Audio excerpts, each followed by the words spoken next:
오늘 우리들에게 주시는 하나님의 말씀은 마가복음 14장 6절에서 9절 말씀입니다.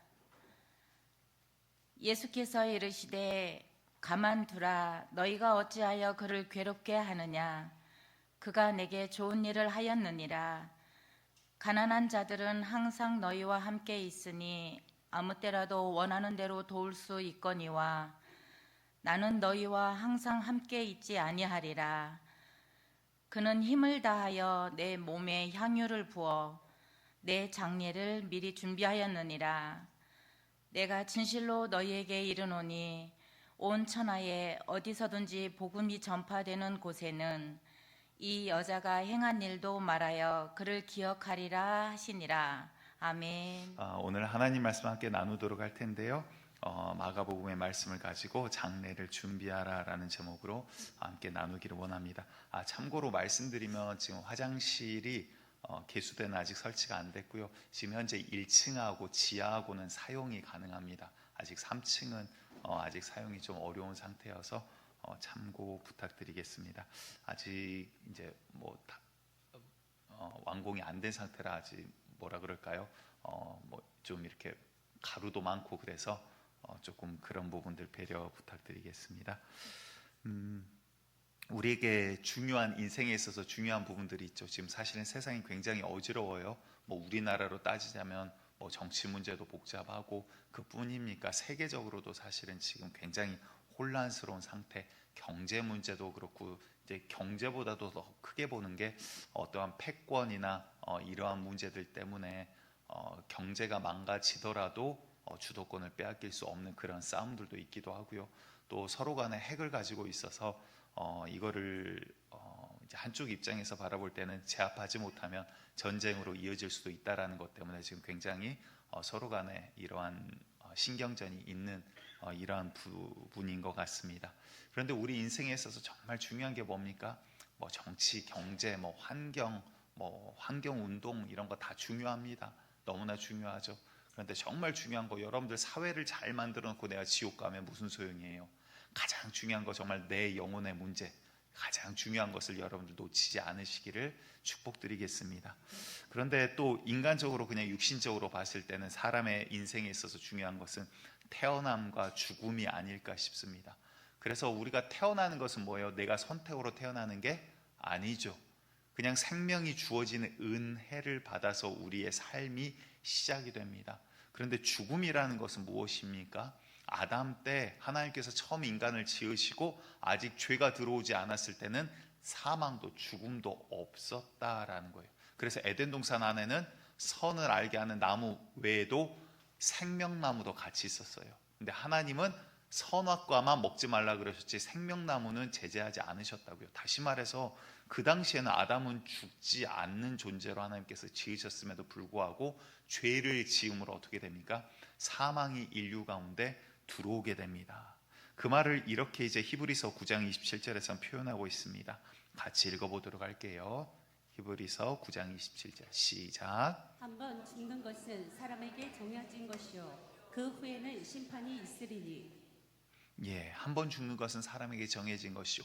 여기에서 앞으로 나 한 3,000년 정도 더 살 계획이다. 계획이 있으십니까? 소망은 있죠. 과거에 우리가 잘 알고 있는 중국의 진시 황제 불로장생할 수 있는 그러한 약초를 구해오라 그래서 수많은 사람들을 전 세계로 보냈던 그러한 왕 아닙니까? 왜? 조금이라도 더 살고 싶고 더 오래 살고 싶고 이 권력 더 누리고 싶어서. 그런데 우리의 육신에 한계가 있고 누구라도 어떤 권력자라도 다 죽는다라는 것을 우리가 알고 있어요. 그렇죠? 안 죽는다. 예를 들어서 어느 사이비에서 이모 씨 교주가 안 죽는다. 말도 안 되는 소리를 하고 있죠. 사람이 다 죽습니다. 왜 그러죠? 그 말은, 죽는다란 말은 우리가 죄인이라는 증거가 되기도 하다라는 거예요. 왜? 죄 때문에 사망이 들어왔기 때문에 우리가 죽는다는 것은 곧 내가 죄인이라는 증거예요. 그런데 교회 왔더니 목사님이 자꾸 죄인이래요. 성경 봤더니 죄인이래요. 회개하래요. 나 이렇게 나쁜 짓 안 하고 살았는데, 나 그래도 착하게 살았는데. 그런데 그거에 대해서 성경이 또 반문을 하죠. 너희가 죄가 없다라고 하면 그럼 하나님을 너희가 거짓말하는 자로 만드는 거냐? 그렇지 않다라는 거죠. 너희 가운데 이것을 판단하시는 누구예요? 하나님이 기준이다는 거예요. 나 도덕적으로 헌법을 어기지 않고 잘 살았습니다. 그런데 하나님의 영광에 이른 자가 있었다 없었다? 없었다라는 거예요. 모든 사람이 다 하나님의 영광에 이르지 못했다. 그 말은 모든 사람이 죄인이다라는 거예요.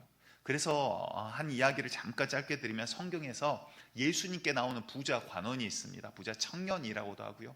그자가 오면서 자기의 의의를 뽐내기 위해서 예수님을 이렇게 불러요. 선한 선생님이라고 불러요. 예수님을. 그러니까 예수님을 최대한 높이고 그 선생님이 자기를 칭찬하게 만들고 싶었던 거죠. 그런데 그 질문에 예수님이 먼저 이렇게 그 부르심에 말씀을 하십니다. 마가복음 10장 18절 같이 읽어볼게요. 시작. 예수께서 이르시되 내가 어찌하여 나를 선하다 일컫느냐 하나님 한 분 외에는 선한 이가 없느니라.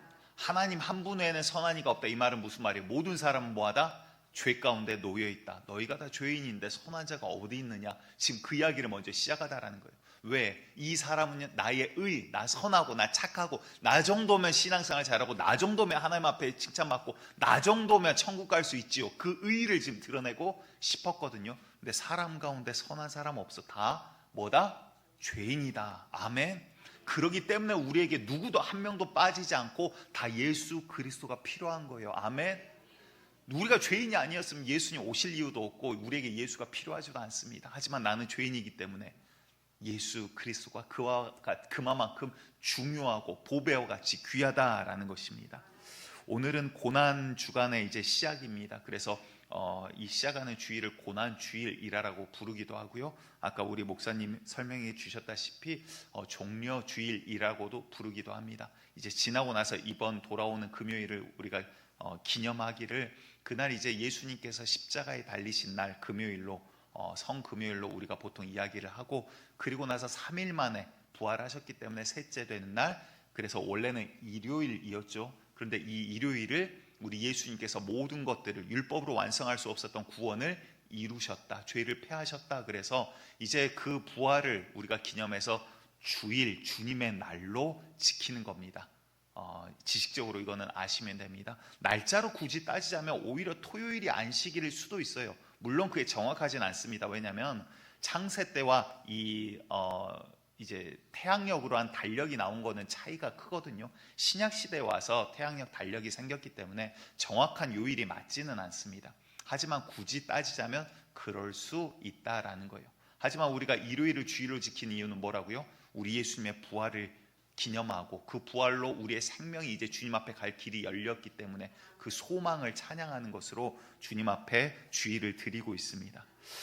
그런데 종려 주일이라고 하는 것은 이제 요일로 굳이 따지자면 이제 일요일이죠.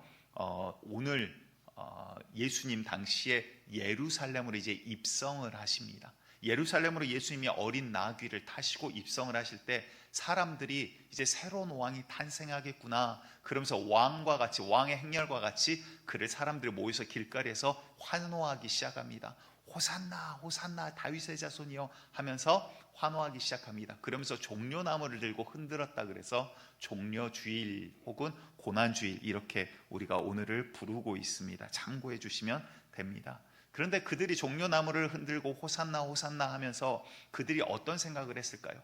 그들이 왜 그를 왕과 같이 이렇게 환영을 했을까요? 야, 이제 곧 예루살렘에 이제 입성하셨으니 예루살렘을 정복시키고 이제 새로운 정권이 들어서겠구나.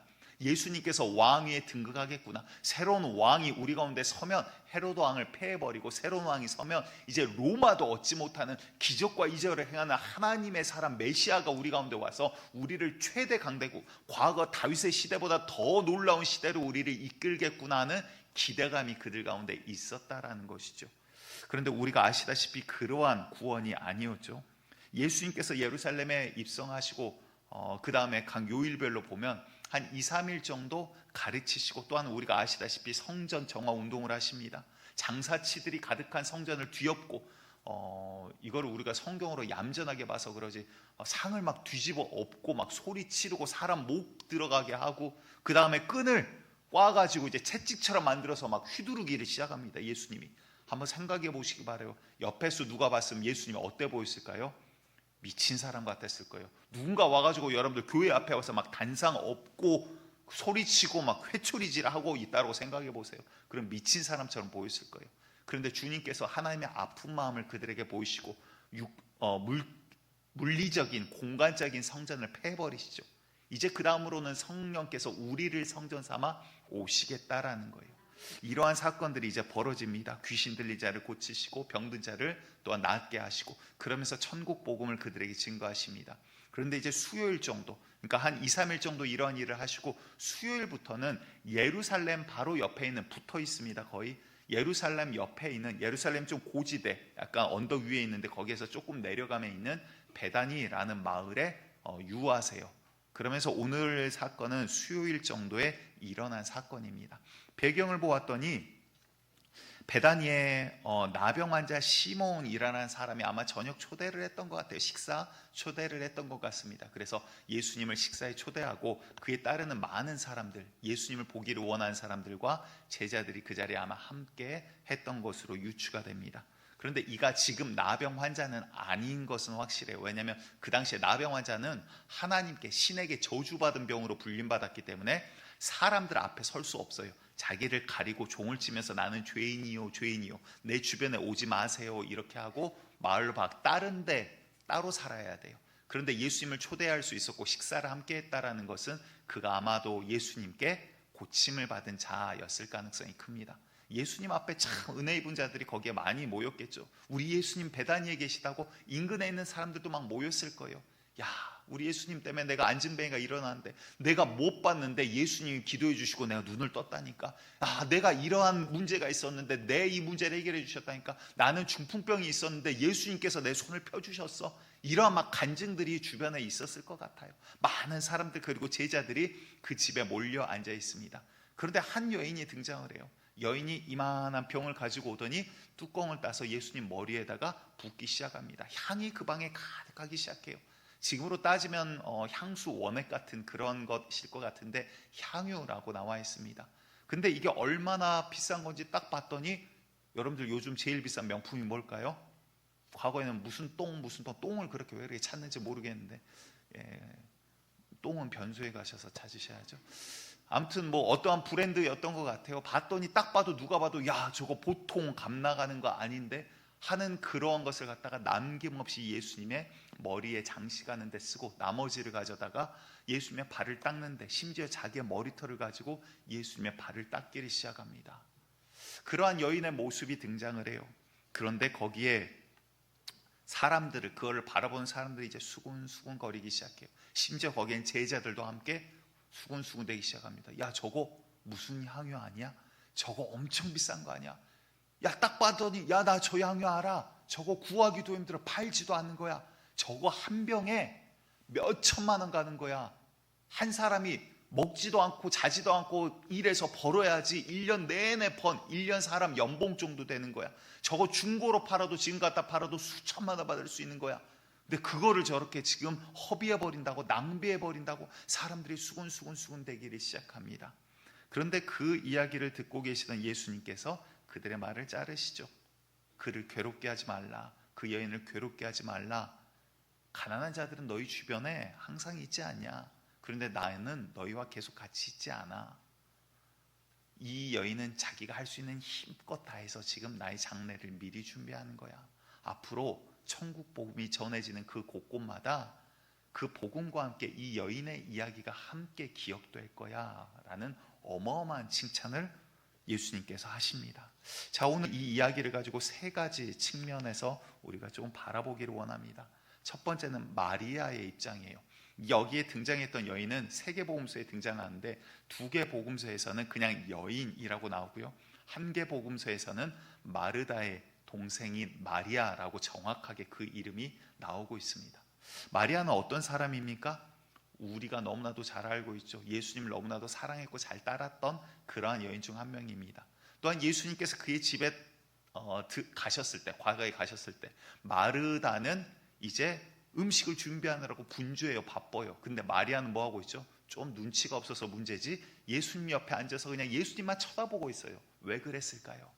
그 입에서 나오는 말씀이 생명인 걸 이미 알았다라는 거예요. 그러니까 영적으로 마리아는요, 생각보다 오히려 제자들보다 영적으로 이미 이때 더 주님과 가깝고 더 깊이 들어가는 그러한 자였을 것으로 유추를 해볼 수 있습니다. 그런데 이때 사람 머리에 이제 향유를 바른다라는 게 어떤 의미냐면, 상대방을 내가 존중하고 고귀하게 여기고 최대한 영화롭게 할 수 있는 최고의 행위로 유대인의 전통들 가운데 있었다라고 합니다. 그러니까 지금 마리아는 예수님 머리에 비싼 향유를 부음으로써 내가 할 수 있는 최대한 예수님을 최고의 대우로 최대한 영화롭게 하고 있는 행위를 하더라라는 거예요. 그런데 여러분들 이 상황들을 바라보면 마리아는 부자일까요? 가난한 자일까요? 중산층이었을 것 같습니다. 제가 그냥 유추해 본 바로는, 왜냐하면 그 전에도 이제 마르다의 집에 사람들을 초대하고 또한 장례가 났을 때 많은 사람들이 이렇게 함께하는 것들을 봤을 때는 그래도 너무 막 못 살거나 이러진 않았을 것 같아요. 사람들을 초대할 수 있을 그 정도 집이었을 것 같습니다. 하지만 부유하지도 않았을 것 같아요. 왜냐하면 예수님께서 그 집을 방문하셨을 때 어머니 아버지가 부모님이 등장하지 않아요. 누가 가주 역할을 하고 있죠? 마르다가 주인 행세를 하고 있어요. 그래서 예수님을 대접하고 음식을 준비하고 이런 것들을 하고 있더라라는 거예요. 다시 말해서 사실은 여인으로서 살아가기 되게 어려운 환경 가운데 그들이 함께 그냥 그렇게 살아가고 있는 그러한 부유하지는 않은 집이었을 것 같습니다. 그런데 수천만 원이나 되는 향유를 아낌없이 예수님 머리에다 두었어요. 그 말은 뭘까요? 지금 이 향유는 우리 집에는 여러 향유들 가운데 하나 가지고 나온 게 아니라 마리아에게 있어서 마리아가 가지고 있는 것들 가운데 가장 중요한 것이었을 거라는 거예요. 가장 값진 것이었을 것이란 것입니다. 여러분들, 내가 주님 앞에 나아갈 때 마리아에게 있어서만큼은, 최소한은 지금 마리아에게 있어서만큼은, 이 순간만큼은 그 무엇보다도 예수님은 내가 가지고 있는 가장 값비싼 이 향유보다도, 이 향유를 지금 주님의 머리에 뿌릴 수 있다는 건 향유보다도 예수님의 나에게 더 값진 분입니다 라는 고백이에요.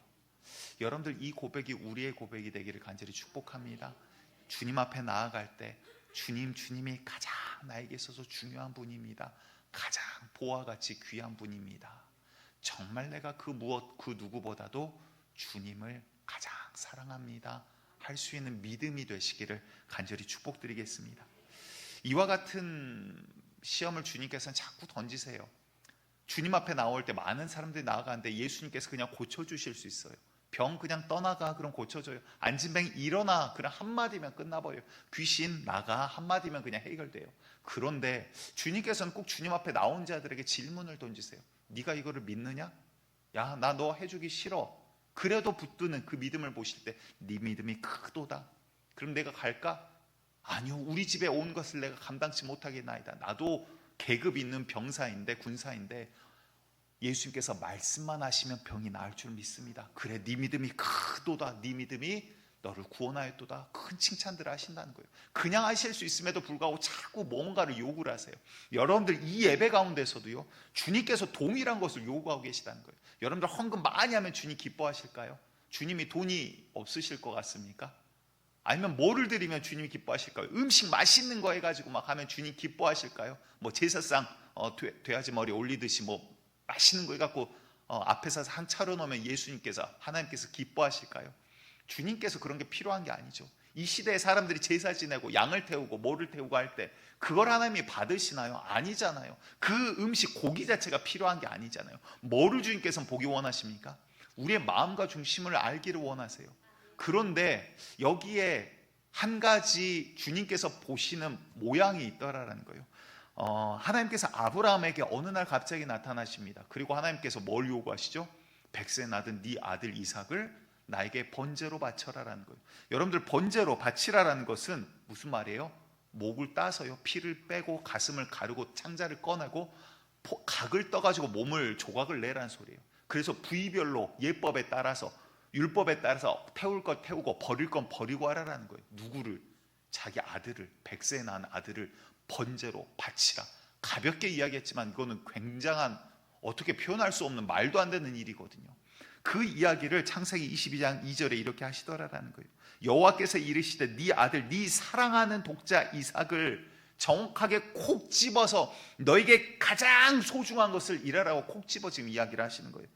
데리고 모리아 땅으로 가서 내가 너에게 일러준 한 산 거기서 그를 번제로 드리라. 번제가 뭔지 방금 말씀드렸죠. 말도 못할 이것을 하나님이 갑자기 명령하세요. 근데 이거에 아브라함이 어떻게 반응합니까? 그 다음날 새벽에 짐을 싸고 출발하더라라는 거예요. 히브리서 11장 17절에서 19절에서는 이렇게 이 사건을 표현하고 있습니다. 같이 읽어볼게요. 시작. 아브라함은 시험을 받을 때에 믿음으로 이삭을 드렸으니 그는 약속들을 받은 자로 돼 그 외아들을 드렸느니라. 그에게 이미 말씀하시기를 내 자손이라 칭할 자는 이삭으로 말미암으리라 하셨으니 그가 하나님이 능히 이삭을 죽은 자 가운데서 다시 살리실 줄로 생각한지라. 비유컨대 그를 죽은 자 가운데서 도로 받은 것이니라. 아멘. 야, 아브라함의 믿음 정말 대단하지 않습니까? 심지어 번제로 포를 뜨고 각을 떠서 태워버려도 주님께서 네 씨로 후손을 줄 거라 약속해 주셨으니 죽여도 살릴 것을 믿었대요. 야, 뭐 이성이고 뭐고, 야 이거 시체 태워버리면 어떻게 살립니까? 이런 고민도 없었어요. 그냥 믿음으로 죽이더라도 죽이라 했으니 죽여도 약속해 주셨으니 약속은 주님께서 이루실 거다. 아멘. 여러분들 그 믿음이 우리에게 있기를 원하고요. 주님의 말씀은 그대로 그 약속이 이루어짐을 여러분들 기억하시기를 축복드리겠습니다. 그런데 하나님께서 아브라함이 이 믿음 몰랐을까요? 아브라함이 이 믿음이 없었을까요? 아마 밤새 잠을 못 잤을 거예요. 이 하나님의 명령을 듣고. 그래도 그 다음날 새벽에 뭐예요? 바로 일어나 출발을 하더라라는 거예요. 뭘까요?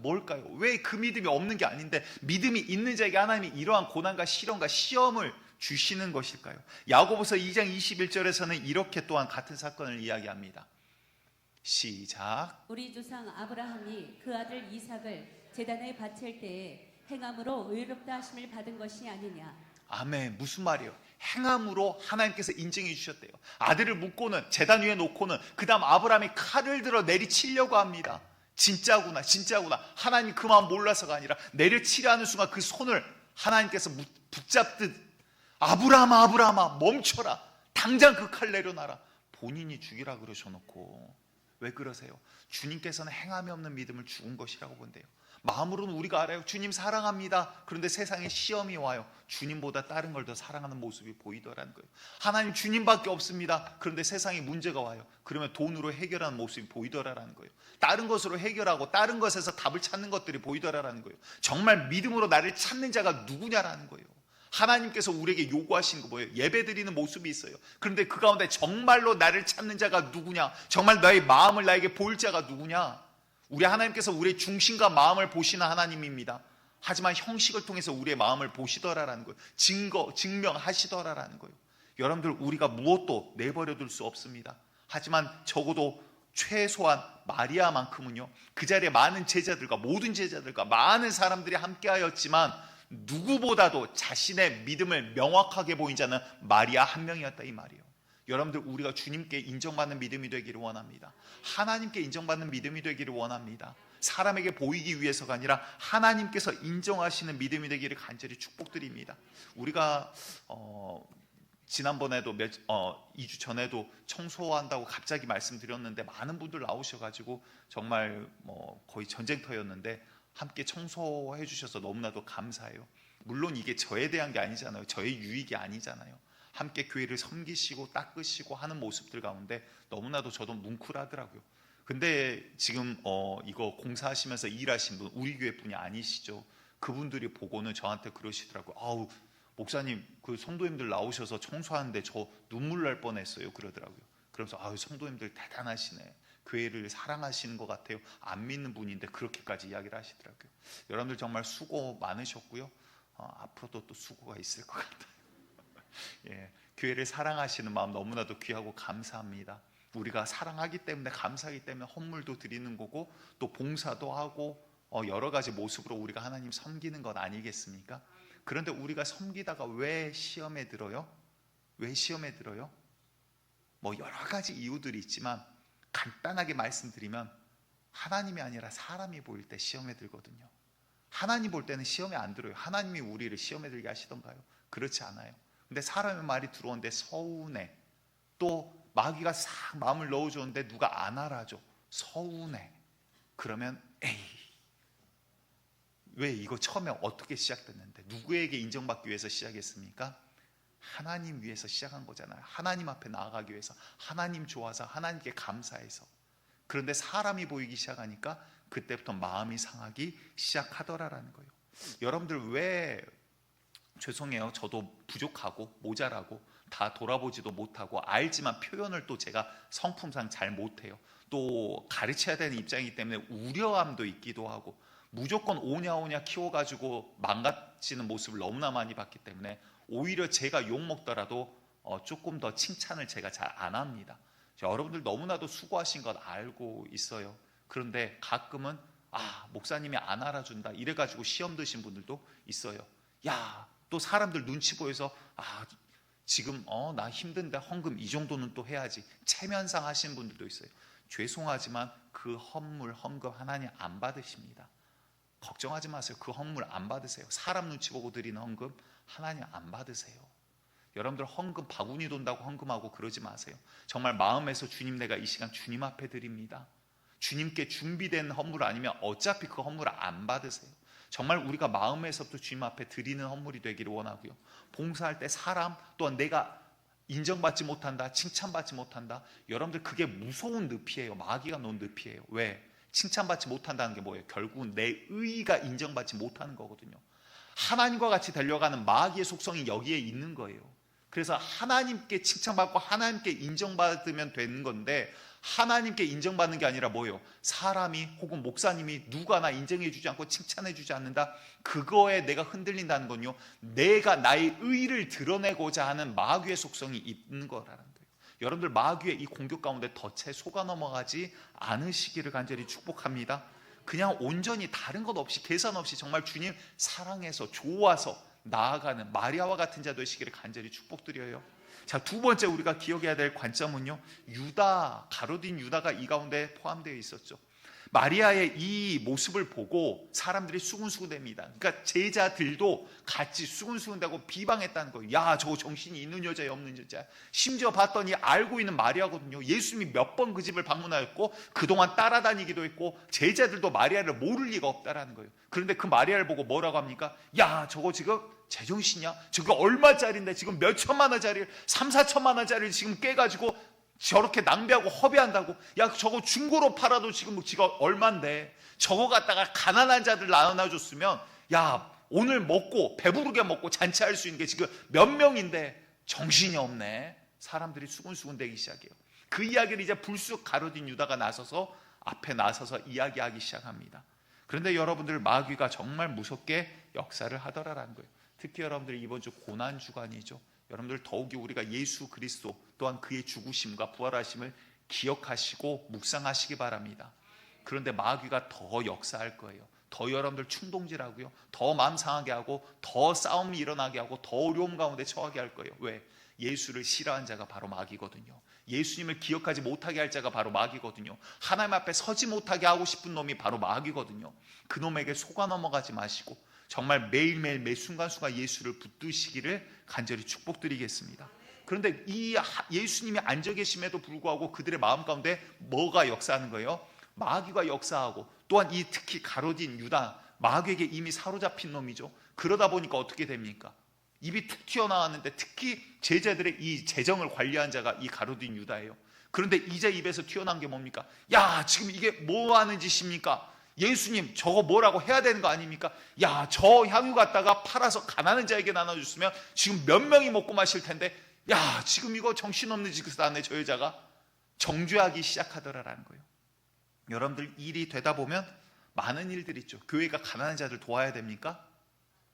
예, 아멘 한 분 나오신 것 같아요. 목사가 하도 속여먹어갖고 이제 맞는 소리 같은데 아멘을 함부로 못하는 상황에 이르렀습니다. 맞아요. 교회가 어려운 자들, 가난한 자를 도와야 되죠. 그렇죠? 그렇죠? 예, 아멘. 예, 맞아요. 하지만 가난한 자만 돕는 구제 기구가 아닙니다. 교회의 첫 번째 목적은 뭐예요? 하나님께 영광 올려드리고 예배드리고 구원받지 못한 자를 구원받게 하고 하나님의 주의 군사로, 또한 영적인 군사로 훈련시키며 영적인 싸움 가운데 이겨나가게 훈련되어지는 곳, 또한 영적인 전쟁의 최전방과 마찬가지인 곳이 바로 교회더라라는 거예요. 그런데 사람들이 착각하죠. 도덕적으로 인간적 인본주의적으로 바라보니까 야, 교회가 뭐하냐, 교회가 이래야지 저래야지. 여러분들, 노은교회가 전 세계 선교를 감당할 수 없습니다. 하나님도 절대 결단코 그렇게 두지 않으시고요. 노은교회가 우리 대한민국의 모든 궁핍한 자들을 구제하도록 하지도 않으시고 할 수도 없어요. 선한 일이라 하더라도 제한이 있고 영역이 있고 때가 있어요. 그리고 방법이 있어요. 그래서 하나님의 지혜가 필요하고 주님의 뜻이 중요한 거예요. 여기에서도 지금 제자들이 틀린 말 합니까? 가로등 유다가 악한 이야기 합니까? 아니요, 좋은 말이에요. 가난한 자 도와주면 훨씬 효율적이지 않냐? 그거 지금 부어버리면 향 맞고 끝나는 거 아니야? 저거 뭐 하는 짓이야? 할 수 있어요. 욕할 수 있어요. 야, 그거 가난한 자에 나눠주면 훨씬 더, 지금 예수님 이름도 높여지고 하나님도 기뻐할 거 아니야? 선한 일 이야기하고 있어요. 맞아요. 맞는데 주님 뭐라고 하세요? 이 여자 괴롭게 하지 마 라고 이야기해요. 이 이야기하는 가룟 유다의 속마음은 뭐예요? 성경은 그는 도둑이라라고 이야기를 하고 있어요. 그놈은 이미 마귀와 마음이 하나 된 놈이야라고 이야기하고 있어요. 그는 오히려 괴에서 손을 넣어서 사람들의 헌물을 훔치는 도둑놈이야. 근데 본인은 도둑질하면서 뭐라 그래요? 남이 자기 거 갖고 와서 예수님에게 붓는 걸 보고는 막 화를 내요. 왜? 아깝거든요. 저 헌물로 드렸으면 내가 살짝 팔아가지고 3천만 원에 팔았으면 300만 원 내가 쉽게 말해서 뒤로 빼돌릴 수 있는데, 눈이 막 반짝반짝 하거든요. 왜? 마귀가 그 안에서 충동질하니까. 여러분들, 옳은 소리인 것 같지만 옳은 소리가 다 옳은 게 아니더라라는 거예요. 하나님의 지혜와 방법이 있고요, 때가 있고 규모가 있고 영역이 있더라라는 거예요. 우리 교회가 정말 주님의 뜻 가운데로 잘 주님께서 주시는 것들을 하나님의 뜻 가운데로 사용하는 교회 되기를 축복합니다. 그래서 돌아오는 부활주일에는 부활주일 헌금의 50%는 우리 목회협력위원회에서 논해서 어려운데 또한 어떻게 우리가 또한 도울 자들을 이렇게 해야 될까, 그걸 논의해서 사용을 하고 나중에 추후에 광고를 통해서 알려드리도록 하겠습니다. 우리가 세 번째 기억해야 될 거 있습니다. 가장 중요합니다. 예수님의 바로 장래에 대한 문제예요. 우리 예수님께서는 이 사건을 보고 이렇게 이야기를 하세요. 마가복음 오늘 본문이에요. 14장 8절 말씀 다시 한번 같이 읽습니다. 시작. 그는 힘을 다하여 내 몸에 향유를 부어 내 장례를 미리 준비하였느니라. 아멘. 그는, 마리아는 뭐 했다고요? 힘을 다하여. 다시 말해서 마리아에게 있는 가장 좋은 걸 가지고 와서. 왜? 내게 있는 가장 좋은 것보다 예수님이 더 좋은 거니까. 아멘. 마리아에게 있어서만큼은 어찌 보면 정말 사랑하는 자, 정말 좋아하는 자, 뭐 육체적으로 뭐 남자 여자가 아니라 영적으로 이미 이때 제자들보다 마리아는 더 영적으로 깊이 들어갔다니까요. 그래서 그 모습을 보고 앞으로 예수님이 어떤 길을 가실지, 예루살렘에 왜 오셨는지 마리아는 알고 있다 이 말이에요. 오히려 제자들은 몰라요. 야, 곧 왕위에 올라설라나, 예루살렘을 전복시키실라나. 제자들은 오히려 누가 넘버 2냐 3냐, 누가 우위쟁이냐 좌위쟁이냐, 이거 갖고 시간만 나면 다투고 있더라라는 거예요. 예수님께서 수차례 내가 죽게 될 거야, 고난 가운데 내가 이렇게 넘겨질 거야, 하지만 두려워하지 마, 내가 곧 금방 3일 만에 일어날 거야. 근데 무슨 말인지를 몰라요. 이거 비유인가 뭔가. 하지만 마리아는 오히려 그의 장례를 준비하더라라는 거예요. 향유가 어떻게 쓰입니까? 아까 말씀드린 것 같이 유대인 전통 가운데 살아있는 자에게 부을 때는 그를 최대한 영어롭게 하고 고귀하게 만들어요. 하지만 죽은 자에게도 향유가 쓰이더라라는 거예요. 시체를 닦고 장례를 하는 가운데 향유가 쓰이더라라는 거예요. 예수님을 가장 나보다 더 귀한 것으로 여김과 동시에 앞으로 이분이 어떠한 길을 가고 누구 때문에 무엇 때문에 이 죽음을 맞이할 거를 아는 자는 지금 이 순간은 마리아였다라는 거예요. 수많은 자가 그 가운데 있었지만 예수의 장례를 준비할 자 누구였습니까? 마리아였다라는 거죠. 여러분들, 우리가 예수님을 어떻게 바라보고 어떻게 생각하고 있습니까? 우리는 예수님이 죄 없는 분인 거 알아요. 근데 왜 십자가에 돌아가셨습니까? 고난주간이라고 해서 벌써 2000년 전에 일어난 사건이지만 우리가 자꾸 이거를 기념을 하기 위해서 이렇게 명칭을 붙여요. 왜 그렇습니까? 예수님이 왜 고난을 당하고 왜 십자가에 돌아가셨어요? 우리가 너무나도 잘 알고 외우고 있는 말씀을 같이 읽어볼게요. 이사야서 53장 5절 말씀입니다. 시작. 그가 찔림은 우리의 허물 때문이요 그가 상함은 우리의 죄악 때문이라. 그가 징계를 받음으로 우리는 평화를 누리고 그가 채찍에 맞음으로 우리는 나음을 받았도다. 아멘. 여러분들 말씀 잠깐 그대로 띄워주시고요. 여기에서 그가의 예수로 놓고 우리의 나로 넣어서 다시 한번 읽어보도록 할게요. 그에다가 예수, 우리에다가 나를 넣어서 읽겠습니다. 시작. 예수가 찔림은 나의 허물 때문이요, 예수가 상함은 나의 죄악 때문이라. 예수가 징계를 받음으로 내가 평화를 누리고 예수가 채찍에 맞음으로 나는 나음을 받았도다. 아멘. 여러분들, 예수님이 누구 때문에 그 길 가셨습니까? 누구 때문에 십자가에 달리셨습니까? 나 때문인 거예요. 내가 그곳에 달려야 되는데 죄가 없으신 분이, 하등 고난을 받을 이유가 전혀 없으신 분이, 잘못이 전혀 없고 죄가 없고 순전무결하신 분이 내 죄 때문에 그곳을 걸어가 십자가에 달리셨다, 이 말입니다. 그래서 성경에서는 대속물 혹은 어린 양으로 예수님을 표현합니다. 왜? 내 죄를 어린 양에게 전가해서 내 대신 이 양을 죽였다, 이 말이에요. 그로 인해서 주님께서 우리의 죄를 십자가상에서 없이 하셨으니 이제는 우리가 그 은혜로 주님 앞에 나아가는 거예요. 근데 우리가 기도할 때 여러분들 생각해 보시기 바랍니다. 기도할 때 주님 앞에 어떻게 기도합니까?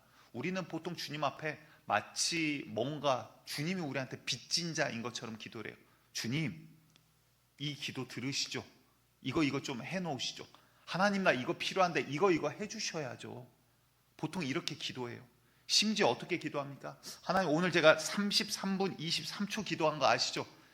제가 무슨 말 하는지 아시겠어요? 이마만큼 이야기했으면 주님 말귀를 좀 알아들으셔야죠. 내일 이맘때쯤 12시 정도까지는 이 문제 해결해 놓으셔야 돼요. 알겠죠? 제가 똑같은 말 이제 또 안 합니다. 오늘 33분 동안 제가 말씀드렸어요.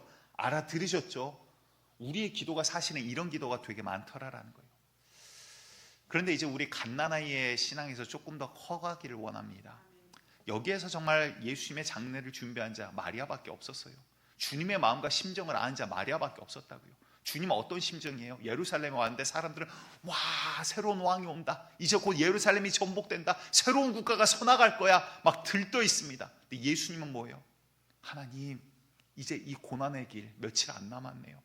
이제 며칠 뒤면 어떤 일들이 벌어지고 어떠한 고통 가운데 십자가상에서 숨 한 번 허덕인 것도 고통스러운 그 십자가상에 올라가 죽음을 맞이할 걸 알고 계시는데 얼마나 괴로웠으면 주님 아버지, 이 잔을 내게서 옮기실만 하거든 옮기시옵소서. 그러나 내 뜻대로 마시고 아버지 뜻대로 하시옵소서. 얼마나 고통스러웠으면, 이미 아는 것, 이미 알기 때문에 더 고통스러워서 이 세상 죄를 짊어지고 올라갈 그 길이 얼마나 고통스러운지 알기 때문에 그 길을 왜 가셨다고요? 나 때문에, 내 죄 때문에. 그런데 우리는 마치 그건 나랑 상관없는 것처럼 기쁜 일, 좋은 일, 복된 일, 내 소원 들어주는 일을 할렐루야 아멘. 그런데 주님 그 길을 가시는데 홀로 걸어가게 그냥 두더라라는 거예요. 여러분들, 이제는 주님 가신 그 길 우리가 할 수 있는 게 없더라도 따라가는 게 당연지사 아닙니까? 우리의 신앙이요, 갓난아이와 같이 나 똥 쌌어 치워줘, 나 배고파 응애, 이런 신앙이 아니라 이제는 내 부모님이 이 마음으로 나에게 이 말씀 하셨구나, 저 아파하시면서도 말씀하지 아니하시고 나 잘 되라고 저렇게 하신 거구나, 나 이때 주님께서 저렇게 뒤에서 지켜보시면서 그렇게 일어나라 응원하시고 기도해 주신 분이 내 안에 오신 성령님이었구나, 그 마음을 알아가는 자. 이제 나도 그 주님과 같이 갈 수는 없지만 주님의 그림자, 발자취를 이제 따라가 보려 합니다. 여러분들, 오는 이제 이 한 주가 고난주간, 그냥 매해마다, 아니요, 지난주나 이번주나 말이 고난주간이지 이제는 그런 의미도 이제 잘 새기지 않지 않습니까? 사실상 주님 그 길 왜 가셨는가 우리가 다시 한번 묵상하는 자리가 되기를 원합니다. 그 길 가신 이유가 무엇인가를 다시 한번, 주님과 십자가와 나의 관계가 명확하게 다시 한번 서나가는 이러한 한 주가 되기를 간절히 축복드리겠습니다.